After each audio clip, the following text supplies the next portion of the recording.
আপনারা তো সবাই জানেন আমাদের সচিবালয়ের 7 নম্বর বিল্ডিং এ রাত 1:50 সময় আগুন ধরে এবং আমরা 1:52 সময় মেসেজটা পাওয়া যায় ফায়ার সার্ভিস এবং 1:54 সময় তারা চলে আসে।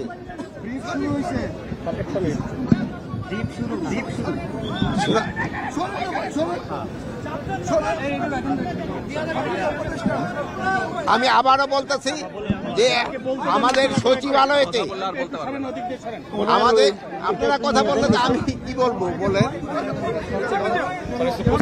আমি বলি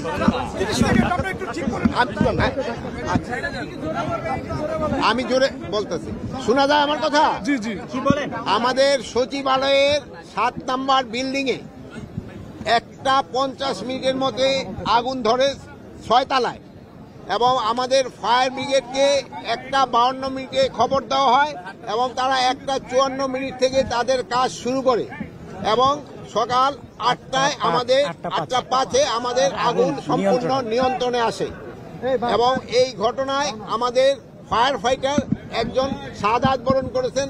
আল্লাহ তাকে বেহেশত নসিব করুক, ইন্না লিল্লাহি ওয়া ইন্না ইলাইহি রাজিউন। উনি হলো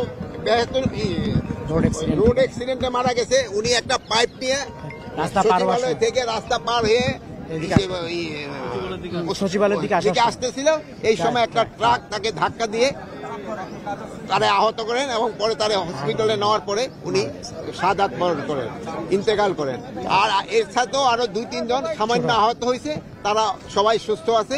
আমরা এখন ভিতরে কি হচ্ছে তা আমরা ভিতরে দেখব এবং পুরা সার্চ করার পরে কোনো কিছু পাওয়া যায় কিনা আমরা আপনাদের জানাতে পারবো।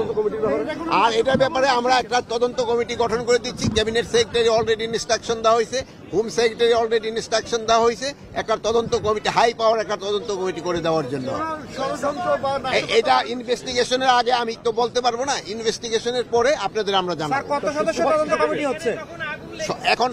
তদন্ত কমিটি কত সদস্য? এটা 5 জন হইতে পারে, 7 জন হইতে পারে, 9 জন হইতে পারে, 11 জন হইতে পারে। এই মুহূর্তে তো আমরা পরে আপনারা জানাই দিতে পারেন।